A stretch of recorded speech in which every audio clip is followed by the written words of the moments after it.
Oke, jadi di sini gue akan sedikit membagikan tentang waifu dan juga nama hinaan populernya di sosial media. Ya, sebenarnya gue bikin ini video itu memiliki intisari tentang banyak banget karakter-karakter anime itu kalau misalnya kita singgung sedikit kita sudah tahu ini siapa gitu. Misalnya gini, misalnya gue pakai muka plonga-plongo, kan kalian udah bisa tebak siapa yang terlintas di pikiran kalian. Misalnya gue itu pengen ngutang, nah udah terlintas siapa orang di pikiran kalian. Misalnya gue itu masuk got, nah kalian sudah tahu siapa yang terlintas di pikiran kalian. Nah seperti itu. Jadi sama seperti para waifu, kalau misalnya ada kata kunci pemicu, itu biasanya kita tahu siapa waifu yang dimaksud. Dan di sini gue si RW akan membagikan waifu dan juga nama-nama sindirannya di sosial media. Yang ini masih part 1, jadi sebenarnya banyak banget dan gue mulai pelan-pelan dimulai dari beberapa waifu. Jadi satu part gue bikin 7 waifu saja dan akan gue jelasin konteks dari kenapa mereka dipanggil seperti itu. Easy ya, easy. Oke, waifu pertama, kita videonya simple-simple aja, sederhana aja, yaitu adalah Babu. Nah, Babu. Oke, kalau kita mendengar kata Babu, siapa waifu yang terlintas di pikiran kalian? Ya, sudah pasti yang paling terkenal adalah Rem dari Re:Zero. Ya, tepat sekali. Yang paling sering adalah Rem dari Re:Zero. Jadi kalau kita mendengar kata Babu, yang paling sering kita dengar itu adalah Rem dari Re:Zero. Kenapa dia dipanggil Babu? Sebenarnya pada dasarnya juga dia emang seorang pelayan Meido. Dan karena dia seorang Meido kan dia artinya kan harus tunduk atau hormat dalam satu majikan. Dan biasanya hal itu dilakukan oleh para dorei, budak, atau misalnya babu. Jadinya memang kagak aneh kalau Rem dikatain babu oleh para haters Rem itu sendiri. Yang berikutnya, ngok babi. Iya, ini adalah Nishimiya Shoku. Ya, mungkin sudah ini cukup populer ya. Nishimiya Shoku adalah satu karakter dari anime movie yang sangat berpopuler, yaitu Silent Award, yang dimana anime ini cuma punya satu movie, dan sudah gue bahas di channel ini juga. Kemungkinan besar kalau anime ini mendapatkan movie kedua, yang memang harus dapat movie kedua karena cerita dari komiknya masih terus berlanjut. Cuman di sini gue nggak akan membahas tentang komiknya ataupun tentang alur ceritanya, tapi konteks kenapa ini karakter dikatain ngiknok alias bab one gitu ya. Oke, yang paling sederhana aja karena ya ini sebenarnya hal yang sangat kurang ajar. Karena dia adalah penyandang disabilitas gitu kan. Jadi banyak sekali wibu-wibu itu yang menjadikan ini sebagai nilai humor yang sebenarnya itu menyindir salah seorang yang memang dilahirkan dalam kondisi sedikit memiliki kekurangan yang harusnya kita support mati-matian gitu. Tapi di sini malah kita jadikan bahan untuk ejekan dan juga bahan untuk hal-hal yang tidak bagus sama sekali. Konteksnya sederhana ya, jadi karena dia itu tidak bisa ngomong alias bisu, jadinya dia cuma bisa ngomong gini-gini aja, beberapa patah suara yang tidak bisa dimengerti oleh banyak orang, jadinya dia mendapatkan seperti inilah, mendapatkan ya, terlalu jahat sih kalian kalau misalnya mikirin hal seperti ini. Oke, lanjut aja ke waifu berikutnya. Waifu berikutnya sederhana, ini waifu terbaik sepanjang sejarah, tukang kue. Nah, siapa yang terlintas di pikiran kalian kalau mendengar istilah tukang kue? Ayo, ada? Ya, tepatnya dia adalah My Angel Kosaki Onodera. Yo, Kosaki Onodera.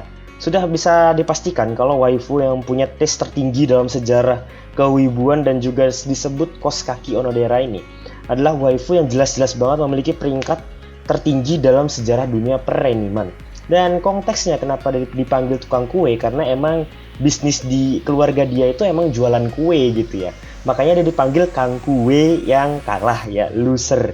Ya gimana lagi ya, ini semua gara-gara tokoh utamanya yang tidak konsisten dengan apa yang dibahas di awal cerita. Di awal cerita bakal berjanji sama yang gak janji, ujung-ujungnya bohong. Sebenarnya gue ingin ngebahas nih anime secara keseluruhan, tapi nggak ada gunanya karena kita sudah jelas kalau kita satu suara, ini waifu tiada tanding gitu.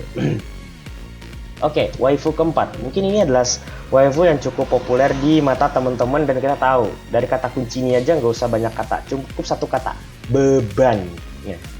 Udah ketahuan kan siapa waifu yang gue maksud? Kalau misalnya kita mendengar kata beban, ya dia adalah Sakura Haruno. Ya, mungkin agak sedikit greget juga kalau kita mendengar kata beban. Sebenarnya beban di awal cerita yang diberikan kepada Sakura Haruno itu adalah perkembangan cerita yang sangat menarik. Karena kalau gue lihat di Boruto ya udah nggak beban lagi nih cewek, tapi masih jengkelin. Tapi kenapa susunya nggak gede-gede? Di Dojin gede banget gitu, rasa aneh aja gitu. Sakura Haruno adalah salah satu dari orang yang kita anggap menjadi waifu pertama kita atau pionir para waifu. Sudah pasti ya cewek-cewek yang sekarang tuh udah punya anak gitu ya, pasti dulu itu foto profil Facebooknya tuh Sakura gitu. Ketika pada saat itu foto profil cowok-cowok itu ketika masih tayang ini anime di global atau stasiun TV swasta, itu pakai foto Sasuke atau Naruto yang pakai jaket Akatsuki. Wah, terbesar sepanjang sejarah ya. Konteksnya kenapa dia disebut beban, karena dia setiap cerita dalam pertempuran itu nggak ngapa-ngapain. Kayak siapa yang nggak ngapa-ngapain? Ini kenapa suara Cetenggo-nya muncul lagi? Gak usah dipikirin, ini suara Cetenggo. Ya, lupakan Aji ya.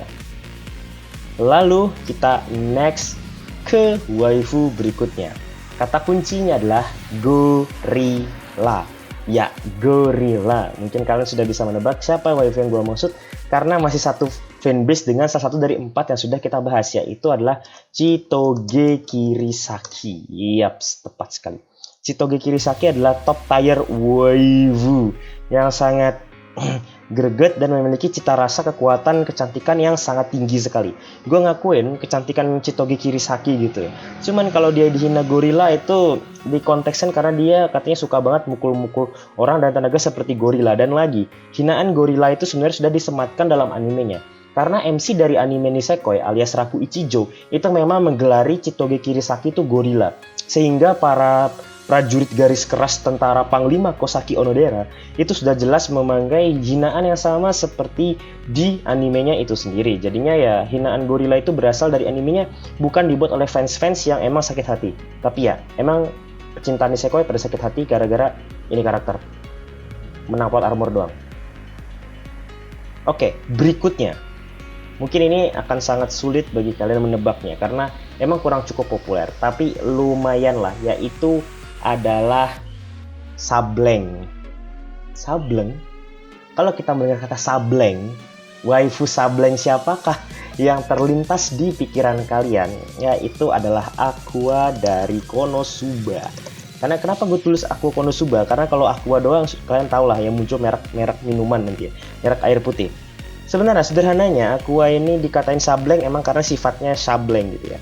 Dia adalah seorang dewi Sableng yang tidak berguna sama sekali. Sebenarnya kalau dibilang beban, ini masih ada gunanya bro, karena dia masih punya kekuatan. Dia akhirnya jadi kuat gitu. Dia akhirnya berguna gitu kan, ujung-ujungnya berguna. Tapi ini dari awal sampai akhir nggak berguna gitu. Diceritanya cuma jadi beban beneran gitu. Yang harusnya sudah bisa menang, gara-gara dia jadi kalah lagi. Konteksnya sederhana karena dia memang beneran beban. Tapi kenapa dia nggak digelarin beban? Karena gelar beban tuh lebih tersemat kepada Sakura Haruno daripada si Aqua Konosuba. Jadi Aqua ini lebih cocoknya ya emang si Sableng, karena emang dia ini si Dewi Sableng yang lah tidak berguna juga. Jadi kalau dibilang beban ya gue mengatakan lebih beban si Aqua daripada si Sakura Haruno. Oke. Ini sudah ada 6 waifu yang sudah gue bahas. Lagi lanjut aja ke waifu terakhir di part kali ini. Ingat di part kali ini, karena kemungkinan besar gue akan terus mengupdate part kali ini. Ya kalau ada referensi dari teman-teman. Oke, yang terakhir adalah kata kuncinya sederhana. Tumor. Tumor. Oke, gue kasih waktu kalian 10 detik untuk menebak siapa yang kalian pikir dengan kata kunci tumor. Tumor ya. Mungkin yang kenal dengan istilah tumor ini nggak semua fanbase anime, tapi lebih ke satu fanbase anime aja, yaitu adalah ya sama satu pengisi suara dengan Chitoge Kirisaki alias si Yui Gahama Yui. Yap, tepat sekali, Yui Gahama Yui.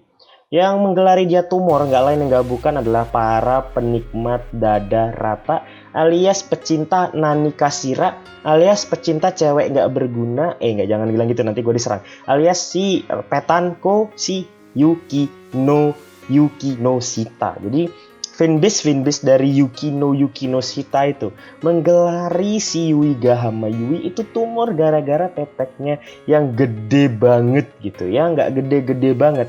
Tapi untuk serial Oregairo, teteknya Yui Gahama itu termasuk bobs terbesar dalam serialnya. Sudah pasti gara-gara dia punya bobs yang besar, dia malah digelarin tumor. Padahal bobs besar itu anugerah. Dan bobs kecil, ya you know lah, emang pecinta bobs ini gak ada matinya kalau misalnya saling berdebat-debat ya. Kenyataannya sih emang satu, bobs besar itu jauh lebih baik daripada bobs kecil gitu kan. Itu adalah fakta yang tidak bisa dibantah bahkan oleh cewek itu sendiri, apalagi penikmatnya gitu ya. Oke, jadi sudah ada 7 waifu yang sudah gua bahas. Sebenarnya masih ada banyak sekali waifu yang ingin gua bahas, cuman nanti videonya kepanjangan. Masih ada dari anime Sohobani itu yang dipanggil ini, lalu ada yang dipanggil ini, ada yang panggil ini, ada yang dipanggil ini, dan masih banyak lagi. Cuman kalian tunggu saja part 2-nya sambil gua ngumpulin 7 waifu mana lagi sih yang punya kata-kata atau ejekan-ejekan di sosial media dan lebih populer dengan nama tersebut. Nanti bakal gue bahas di next video. Oke, itu sekian dari gue. Thanks for watching. I'm CRY and see you next time.